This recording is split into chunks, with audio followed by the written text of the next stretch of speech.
Hey! Thanks. So, for the purposes of our recording, can you say your name and what you do? My name is Phil LaMarr. I am the voice of Brainiac. That's not the voice of Brainiac. That was just a voice I just did for no apparent reason. Well, I'll start with a Nope, question. you can't. Oh, I'm wounded. During the panel, they were getting into a little bit about how you're voicing different Brainiacs, and there are little nuances. I wonder if you can elaborate on that, and if you think most people will be able to tell the difference, or if it's kind of an inside joke. Well, it's funny because Brainiac is a machine, and he's mass-produced. So, and he is mass-produced himself because he needs help. But yes, main Brainiac is Brainiac 1.1, and everybody else is 1.2, 1.3, 1.4, and they are under him. And being Brainiac, he's not a nice boss, and them being Brainiacs, they're not good employees. So he comes in with the ship. He's like, "Oh, you dented the ship again. Be quiet. Just get it ready for me." And so there's just like all of this sniping. There's not really different personalities as much as there are just different statuses. But there's definitely a couple of Brainiacs that are just a little more disgruntled than others. So what is it like working with yourself in the movie? Because basically they are interacting with each other. Yeah. Yeah. No, it's fun, especially because the voices are the same, and you just get to play with it. Well, hey, what are you talking about? you know, and yeah, it is that sort of schizophrenic, crazy based on what thing. you're doing here, did you do it in one take then? I guess not like one take, but like Yeah. you recorded all. Well, because the voices aren't different. Like there was, I used to work on shows Static Shock and Justice League, and there were some crossover episodes. Like my character John Stewart, the Green Lantern from Justice League, guested on Static Shock. That was very different because John Stewart is down here, and Static Shock is up here, and so having to do the scenes where those two were talking to each other, that we had to do a couple of times to make sure that the static voice didn't start to drip down to here. Okay, sorry, but because the Brainiacs are all the same, it's simply a matter of saying the right line, I was curious, were there any specific Brainiac stories that you read or cartoons you watched to learn about the character? Dude, I'm old school DC. I'm OG. I don't need to read it. I know, but like favorite Brainiac stories. Well, or... the funny thing is, this version of Brainiac is so unlike any other version. I mean, and there have been a few versions. You mentioned him being a machine in this movie, and in the comics a lot, he's usually an alien. But he's always a computer. Yeah. Although, I guess it's like a hybrid kind of thing. Yeah, exactly. Yeah, the computer brain is 20th level or whatever. In this one, it's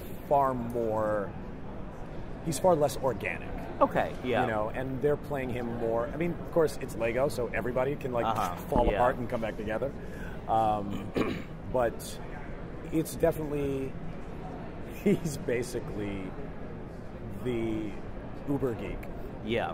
I am the collector, and everything has to be shrink wrapped and unopened, including the Bottle City of Candor. How's the fan appreciation for you as a Justice League alumni to come back and do a Brainiac voice this time? I don't know. We'll see. I think this is the first time people are finding out that I'm doing it. I think there's always like a nice association, especially for people who are coming to this movie as DC fans. They're like, "Oh, he's done DC before. Okay, good. We can trust him." And they've nicely done that. They brought in a bunch of people. Like Kari Payton is reprising his role of Cyborg that he's done in a lot of different iterations. He's done it in Teen Titans Go, Injustice, and pardon me, sir. I'm going to add a. I'll take it. Nice to meet you. Nice to meet you. I mean, at this point, Kari is the voice of Cyborg. Yeah. But and I think people appreciate that. They appreciate a certain through line. Especially if it's a character that you've known for a while. Like, oh, I grew up with this. It's weird when it changes. Corporations, on the other hand, may or may not appreciate it quite as much. One of the other things we like to ask is, you've been a superhero guy for a long time, obviously. What are things that you're a fan of right now? What are things you're reading or watching or listening to that you wish more people knew about? gosh. Actually, the book that I'm absolutely in love with right now is not strictly speaking a superhero book. Yeah, it doesn't have to be. It's Lazarus, Greg Rucka's Yeah. dystopian future. It's just so good. It's so textured and real. Yeah. Well, you know what? It feels so based in our reality. It's a dystopian future that is nothing like our world, but it feels like it could have been our world. Yeah. Like the original Mad Max Yeah. had that feel. Like, oh, there's enough stuff I recognize. Yeah. But it's not too much. Because if it's too much like our world, then it's just depressing. Yeah. Yeah. Uh-huh. You know, it's like, oh god, it could be that next week. Bummer. I can't enjoy it. But speaking about books, what stuff did you like when you were growing up? I was a Batman fan, straight up.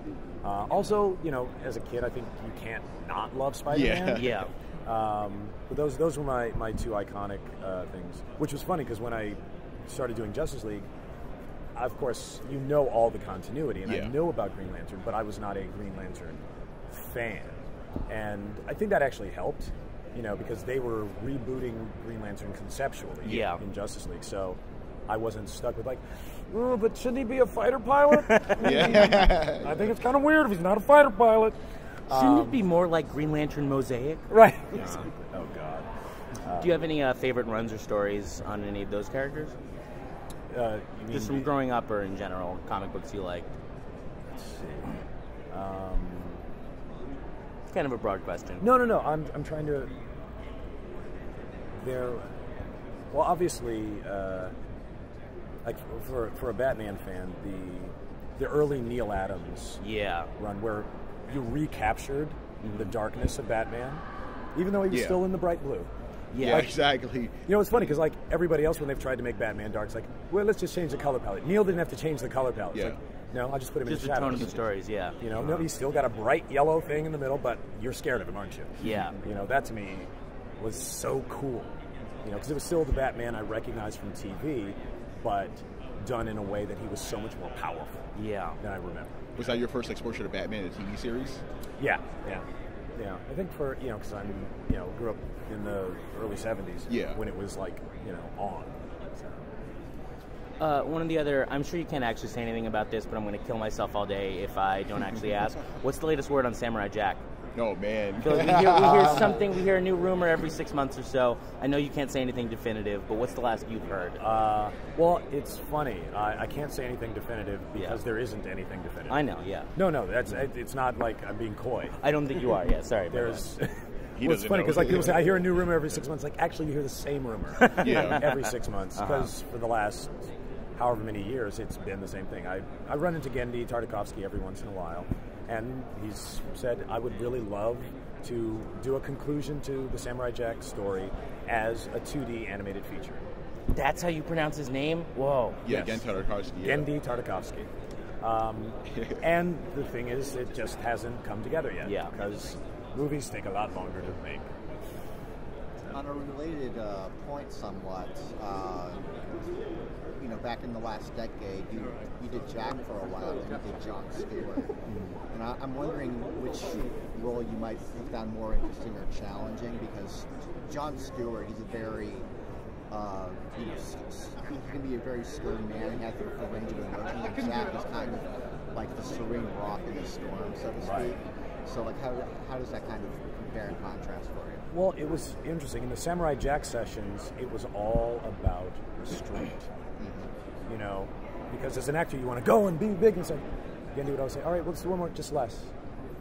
It's like, well, he's swinging his sword. It's like, no, it doesn't take him that much effort. And when he gets hit, it's like, well, he doesn't feel that much pain. It's always less. Like, what we decided eventually, it's like, so he's sort of like a young Asian Clint Eastwood. Yeah. That's a great way. Okay, yeah. Yeah, cosplay pigeon. Walking around. Oh, that's the Davis pigeon. Yeah, don't mind him. Everything that happens with the samurai is restrained, which in some ways makes it much harder because the show had so much action. It's like, no, not for you. Tamp it down. And less accent, less action, less breath, less everything. Which, when you watch it, you're like, of course. Because there's so much going on that's so subtle. The music, the color palette, the painting in the background. If I was being all loud, like it would distract. It would clash with everything else that was being woven together. You know, I mean, that show is literally a work of art. I just have a question.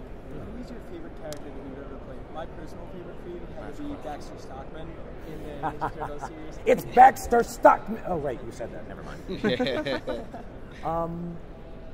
Favorite character? I don't know. That's such a tough question. So. Well, that's the thing, and it's been a lot spread out over time. You know, like, I mean, Jon Stewart, I got to be on trial for murder, and you know, have a cosmic ring, and be in a love triangle with a woman with wings. You know, but Samurai Jack, I got to be like the embodiment of the most powerful warrior there could be. You know, and I got to play a Jedi. Like, I don't know. How do I? Pick one of those? It's like, and not do the others? No, I can't. I don't know. Just assumed clearly Osmosis Jones. that one is. Although, you know what? There's always something fun about getting to do Chris Rock. Yeah. Because everything you say is automatically funny. I'm a germ inside your body. That's not even a joke. But you laugh anyway, don't you? All right. Thank you so much. No, thank you guys. Thank you, man. It was awesome. Come with me, Chris.